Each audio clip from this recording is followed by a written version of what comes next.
यानी कि आपके केंद्र राज्य कार्यकारी संबंध। तो केंद्र राज्य कार्यकारी संबंध की अगर हम आपके बात करें तो नेक्स्ट यहां समझना, तो सबसे पहले तो एग्जीक्यूटिव पावर्स का डिस्ट्रीब्यूशन, केंद्र और राज्य में शक्तियों का बंटवारा। ठीक है, तो केंद्र और राज्य में अगर शक्तियों का बंटवारा करें तो यहां आपके 3 लिस्ट बनी है।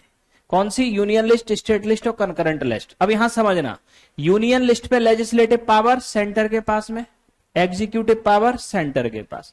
स्टेट लिस्ट में आपके लेजिस्लेटिव पावर स्टेट के पास है, एग्जीक्यूटिव पावर स्टेट के पास। लेकिन कंकरेंट लिस्ट में लेजिस्लेटिव पावर तो दोनों पे, एग्जीक्यूटिव पावर सिर्फ स्टेट पे। मतलब कंकरेंट लिस्ट पे अगर कोई कानून बनाए तो कानून तो दोनों बना सकते हैं, सेंटर स्टेट, लेकिन उसे लागू सिर्फ स्टेट की मशीनरी करेगी। ठीक है, अब इसमें नेक्स्ट, ये तो नोट कर लिया था ना लास्ट क्लास में, power of centre instruction to state. मतलब आपके केंद्र राज्य कार्यकारी संबंध में केंद्र के द्वारा राज्यों को दिया जाता है क्या? इंस्ट्रक्शन, यानी कि निर्देश। ठीक, तो कौन कौन से निर्देश आपके एग्जीक्यूटिव रिलेशन के तहत सेंटर स्टेट को दे सकता है? अब सेंटर के द्वारा स्टेट को इंस्ट्रक्शन देने की पावर, इसका मतलब आपके यह है कि केंद्र के द्वारा कार्यकारी संबंध एग्जीक्यूटिव रिलेशन के तहत राज्यों को क्या दिए जा सकते हैं? इंस्ट्रक्शन। अब ये कब और कैसे और किन परिस्थितियों में दिए जाते हैं? आर्टिकल 256, केंद्र सरकार ने बनाया कोई एक्ट, ठीक, यानी कि पार्लियामेंट ने, तो पार्लियामेंट ने अगर कोई एक्ट बनाया है तो सेंटर गवर्नमेंट स्टेट से कह सकती है कि आप अपनी अपनी स्टेट में इस एक्ट को लागू कीजिए, ये इंस्ट्रक्शन दे सकती है। ठीक है, तो ये कहलाता है आर्टिकल 256 के तहत। आर्टिकल 257(1), इसमें आर्टिकल 257(1), इसमें आपके केंद्र सरकार स्टेट से कहेगी कि स्टेट अपनी एग्जीक्यूटिव पावर का इस तरह से प्रयोग करें जिससे कि आपके केंद्र की एग्जीक्यूटिव पावर का वायलेशन ना हो। जैसे for example, CBI central government के अधीन है, स्टेट पुलिस स्टेट के अधीन है। अगर राज्य में कोई सीबीआई जांच हो रही है तो राज्य पुलिस इसमें बकायदा सहायता करे, ऐसा ना करे सबूत ही मिटा दे, जैसा सामान्यतः होता है। राज्य पुलिस सीबीआई जांच में सपोर्ट नहीं करती। ठीक, तो इसका मतलब 257(1), स्टेट अपनी एग्जीक्यूटिव पावर का यूज इस तरह से करे जिससे सेंटर की पावर का वायलेशन ना हो। इसके बाद में नेक्स्ट आर्टिकल 257(2), तो 257(2) आपके कहता है मिलिट्री एंड कम्युनिकेशन के मीन का स्टेट के द्वारा निर्माण। राज्य में जब कभी भी आपके, ठीक, तो राज्य के अंदर जब कभी भी आपके सेना और संचार के साधनों का निर्माण होगा तो स्टेट इसके लिए जमीन अधिग्रहण, या स्टेट के पास खुद की जमीन है तो उसे देगा और अपने प्रोटेक्शन में इनका क्या कराएगा? निर्माण कराएगा। ठीक है, आर्टिकल 257(3) कहता है कि राज्य में आपके जो रेलवे लाइन और रेलवे स्टेशन, उनकी सुरक्षा की गारंटी राज्य सरकार की होगी। अब यहां याद रखना, एक होता है RPF, railway police force. Railway police force की जिम्मेदारी है ट्रेन के अंदर, अब कोई पटरी उखाड़ ले जाए तो आरपीएफ थोड़ी कुछ करेगा, वो राज्य सरकार की जिम्मेदारी है पटरी ना उखाड़ जाए, प्लेटफॉर्म पे कोई सार्वजनिक संपत्ति टूटे फूटे ना। ठीक है, तो रेलवे की संपत्ति की सुरक्षा राज्य सरकार। इसके बाद में नेक्स्ट आर्टिकल 257(3), ठीक, स्टेट में रेलवे और उसकी प्रॉपर्टी की सुरक्षा राज्य करेंगे, ऐसा केंद्र के द्वारा राज्यों से कहा जाएगा। 258(1), स्टेट की सहमति से सेंटर अपनी किसी एग्जीक्यूटिव पावर को स्टेट को दे सकता है। मतलब केंद्र के पास कोई कार्यपालिका शक्ति है, केंद्र चाहे तो राज्य की सहमति से राज्य को दे दे। आर्टिकल 258(2) रिटर्न कर दो इसे, यानी कि आपके सेंटर की सहमति से स्टेट अपनी एग्जीक्यूटिव पावर को सेंटर को दे सकता है। ठीक है, हालांकि ऐसा होता नहीं है, देता कोई नहीं है। ठीक है, अब नेक्स्ट आगे याद रखना, सेंटर स्टेट एग्जीक्यूटिव रिलेशन में आर्टिकल 261। आर्टिकल 261 आपके ये कहता है कि सेंटर और स्टेट गवर्नमेंट एक दूसरे के पब्लिक एक्ट, रिकॉर्ड और जुडिशियल जजमेंट को पूरी इंडियन टेरिटरी में फुल फेथ एंड ऑथोराइजेशन क्या करेंगे? प्रदान करेंगे। ठीक है, आर्टिकल 262, दो स्टेट के बीच रिवर वाटर डिस्प्यूट को सॉल्व करने के लिए पार्लियामेंट एक ट्रिब्यूनल का गठन करेगी, inter state river water dispute tribunal. ठीक, अगर मान लो दो राज्यों के बीच में क्या हो जाए, कोई नदी जल को लेकर विवाद हो जाए तो इसका न्यायालय किसके द्वारा किया जाएगा? एक अधिकरण का, और ये अधिकरण बनाएगा कौन? संसद। ठीक है, आर्टिकल 263, इंटर स्टेट काउंसिल, अंतर राज्यीय परिषद, केंद्र राज्य विवादों को दूर करने के लिए, केंद्र और राज्य के बीच समन्वय बढ़ाने के लिए राष्ट्रपति आपके अंतर राज्यीय परिषद का गठन करेगा। आर्टिकल 339, केंद्र के द्वारा स्टेट को आपके इंस्ट्रक्शन दिए जाएंगे, किसके लिए? ST welfare, schedule tribe welfare, और शेड्यूल ट्राइब वेलफेयर के ट्रिब्यूनल के गठन का प्रावधान आर्टिकल 339। ठीक, इसके बाद में नेक्स्ट आर्टिकल 350, ये सेंटर के द्वारा स्टेट को इंस्ट्रक्शन देना होगा कि लिंग्विस्टिक माइनॉरिटीज के बच्चों को state primary education mother tongue में दे, मातृभाषा में। हिंदी लैंग्वेज का डेवलपमेंट आर्टिकल 351 के तहत, और 355 स्टेट के शासन को कॉन्स्टिट्यूशन के अकॉर्डिंग चलाना। तो ये सारे कार्यकारी संबंधों का मतलब यह है कि केंद्र के द्वारा राज्यों को अलग अलग तरीके के निर्देश देना। ठीक है, तो ये तीनों आर्टिकल और नोट कर लो, कर लिया ये नोट। तो सेंटर स्टेट फाइनेंशियल रिलेशन, आपके केंद्र राज्य आपके वित्तीय संबंध, पार्ट 12 आर्टिकल 268 से 293। अब नेक्स्ट यहां समझना, तो पार्ट 12 में आपके distribution of taxation power, distribution of tax revenue और distribution of non tax revenue, मतलब केंद्र और राज्य में आपके कौन से टैक्स कौन लगाएगा, ये तो टैक्सेशन पावर हो गई। ठीक, जो टैक्स रेवेन्यू आएगा उसमें केंद्र और राज्य में किस तरह से बंटवारा होगा, और जो नॉन टैक्स रेवेन्यू होता है, ठीक है, जैसे पीएसयू का प्रॉफिट वगैरह, उसका बंटवारा किस तरह से होगा। ठीक, अब यहां समझना डिस्ट्रीब्यूशन ऑफ टैक्सेशन पावर में यूनियन लिस्ट, यूनियन लिस्ट की अगर हम बात करें आपके, ठीक, तो केंद्र सरकार लगाएगी 15 टैक्स हैं ऐसे, स्टेट लिस्ट में स्टेट से गवर्नमेंट टैक्स लगाएगी 20 टैक्स है, कनकरेंट लिस्ट में दोनों टैक्स लगाएंगे 3 टैक्स हैं ऐसे।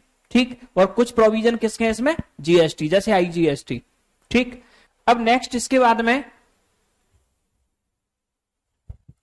डिस्ट्रीब्यूशन ऑफ टैक्स रेवेन्यू अगर देखें तो देखना जरा कौन से टैक्स को आपके कौन लगाता है ना। तो टैक्सेशन में सबसे पहले आर्टिकल 268, आर्टिकल 268 में उन टैक्स का डिस्क्रिप्शन है जिन टैक्स को लगाता कौन है, सेंटर, जिनका कलेक्शन कौन करता है, स्टेट, और जिनको खर्च कौन करता है, स्टेट। इस कैटेगरी में आती है stamp duty and excise duty, drug and alcohol. ठीक, मतलब केंद्र लगाएगा, राज्य इकट्ठा करेगा और राज्य खर्च करेगा। ठीक है, दूसरा आर्टिकल 268 कैपिटल ए, फिलहाल ये प्रोविजन डिलीट हो चुका है। ठीक है, इसमें कौन से टैक्स आते हैं, केंद्र लगाएगा, केंद्र और राज्य दोनों इकट्ठा करेंगे और केंद्र और राज्य दोनों खर्च करेंगे। इसमें आता था आपके क्या, सर्विस टैक्स पहले, जो आपके डिलीट हो गया है जीएसटी आने के बाद। ठीक, इसके बाद अगली कैटेगरी,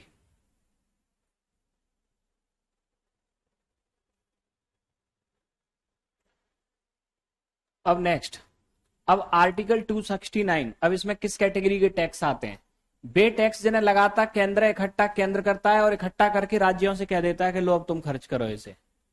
ठीक, इसमें आता है सेंट्रल सेल्स टैक्स, केंद्रीय बिक्री कर। ठीक है, तो कौन लगाएगा, सेंटर, कलेक्ट कौन करेगा, सेंटर, और दे देगा किसको, राज्यों को। अब तो हालांकि जीएसटी में शामिल हो गया ये। आर्टिकल 270 लगाएगा केंद्र, इकट्ठा केंद्र करेगा और खर्च सेंटर और स्टेट दोनों करेंगे। इस कैटेगरी में यूनियन लिस्ट के सभी टैक्स आएंगे। ठीक, और ये फाइनेंस कमीशन की सिफारिश पे इनका जो डिस्ट्रीब्यूशन है वो सेंटर स्टेट में हो जाएगा।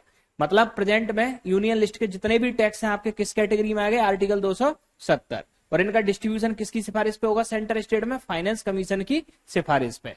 आर्टिकल 269 कैपिटल ए लगाएगा केंद्र, इकट्ठा केंद्र करेगा और खर्च केंद्र और राज्य दोनों करेंगे। यहां आ गए हम। अब नेक्स्ट यहां समझना, इस कैटेगरी में जीएसटी 101वें अमेंडमेंट के द्वारा ऐड किया गया। बस अंतर दोनों में क्या है, ये फाइनेंस कमीशन की सिफारिश पर डिस्ट्रीब्यूट होगा और ये जीएसटी काउंसिल की सिफारिश पर डिस्ट्रीब्यूट होगा जीएसटी।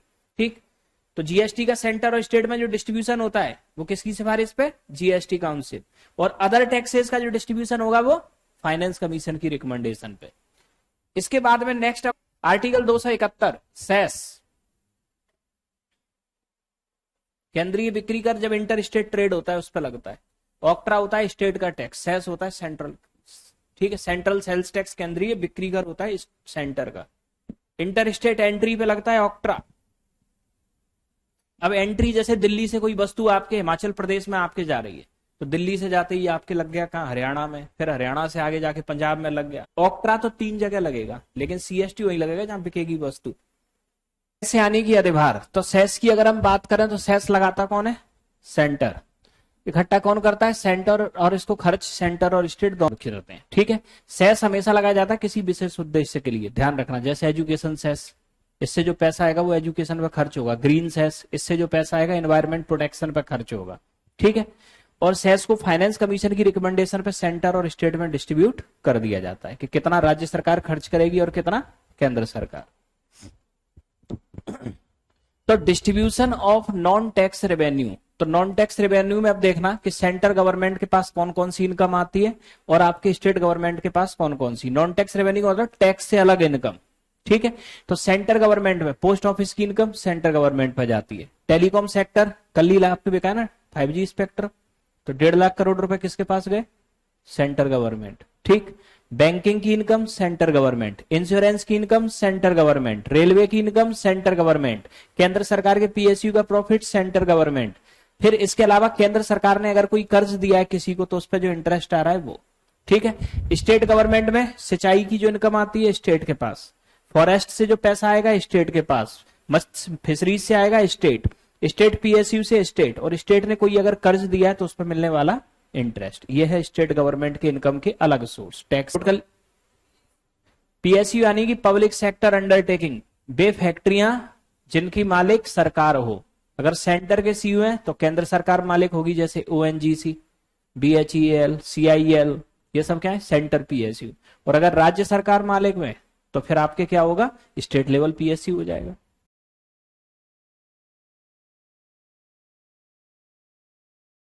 तो सेंटर के द्वारा स्टेट को दिए जाने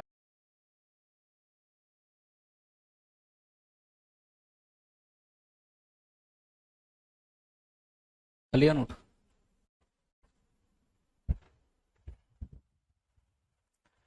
तो सेंटर के द्वारा स्टेट को दिए जाने वाले आपके ग्रांट, ठीक।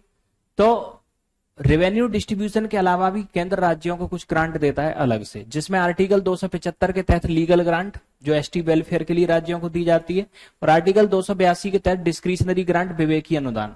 ये ग्रांट आपके केंद्र सरकार के इच्छा के ऊपर निर्भर करता है। तो ये सामान्यतः उन्हीं राज्यों को ज्यादा मिलता है जिन राज्यों में उस पार्टी की सरकार है जो केंद्र में है, ठीक। जैसे वर्तमान में केंद्र में अगर बीजेपी की है तो बीजेपी शासित राज्यों को डिस्क्रिशनरी ग्रांट ज्यादा मिलेगी, बाकी के राज्यों को नहीं मिलेगी, ठीक।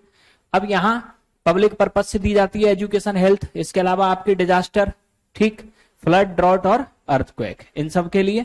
अब दूसरा याद रखना, आर्टिकल 280 फाइनेंस कमीशन के गठन का प्रावधान है। आर्टिकल 285 सेंटर के एसेट पर स्टेट टैक्स नहीं लगाएगा। आर्टिकल 289 स्टेट के एसेट पर सेंट्रल टैक्स नहीं लगाएगा। आर्टिकल 292 गवर्नमेंट ऑफ इंडिया के द्वारा लिया गया कर्ज, और आर्टिकल 293 राज्य सरकार के द्वारा लिया गया कर्ज। ये सब आपके आर्टिकल फाइनेंशियल रिलेशन से रिलेटेड है, ये ध्यान रखना, ठीक। अब आते हैं हम इसके बाद,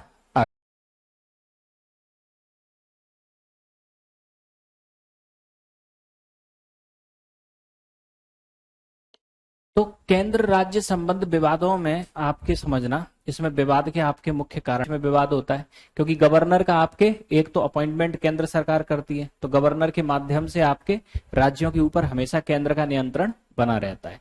दूसरा, गवर्नमेंट का आपके ड्वेल रोल, केंद्र का एजेंट भी है और राज्य का कॉन्स्टिट्यूशनल हेड भी है, इस वजह से गवर्नर की पोस्ट को लेकर विवाद है। अखिल भारतीय सेवाएं, all India services, all India services आपके ये केंद्र सरकार के आपके एक तरीके से देखें तो केंद्र के नियंत्रण में होती है और राज्यों में अपनी सेवाएं देती हैं, तो इस वजह से राज्य सरकार की बात को नहीं सुनते कई बार, ठीक। इसके बाद में आपके स्टेट्स की सेंटर के ऊपर फाइनेंशियल डिपेंडेंसी ज्यादा है। इसके अलावा सेंटर के द्वारा स्टेट में पैरामिलिट्री फोर्सेस भेज देना, कभी कभी राज्य में कोई भी व्यवस्था गड़बड़ हो केंद्र सरकार पैरामिलिट्री फोर्स भेज देता है, जिससे कि आपके राज्य की आपके जो एग्जीक्यूटिव पावर होती है वो कलेप्स होती है। इसके बाद सीबीआई, केंद्र कभी भी सीबीआई जांच करा देता है राज्य में, ये भी विवाद का विषय है, ठीक।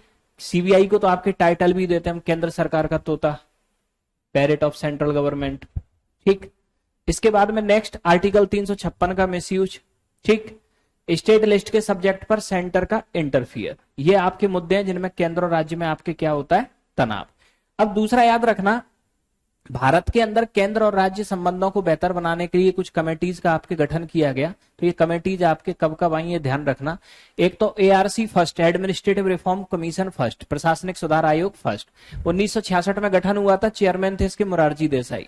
दूसरा, केंद्र राज्य संबंध पे आयोजित आयोग है शीतलवाड़ कमेटी 1966, चेयरमैन थे इसके एमसी शीतलवाड़। तीसरा, राजा मन्नार कमेटी आपके 1969 आपके, ठीक, चेयरमैन थे इसके पीबी राजा मन्नार। चौथा, सरकारिया कमीशन 1983 में गठित हुआ, चेयरमैन जस्टिस रणजीत सिंह सरकारिया। और पुंछी कमीशन 2007 में गठन हुआ था केंद्र राज्य संबंधों पे, इसके आपके चेयरमैन थे जस्टिस मदन मोहन पुंछी। ये सीधा ऐसे ही पूछ लेते हैं कौन सा कमीशन केंद्र राज्य संबंधों में गठित किया गया था, सिफारिशें तो याद नहीं रखना क्योंकि सब बहुत पुराने हैं, ठीक, बस ये नाम याद रखना, ठीक है। तो इसको नोट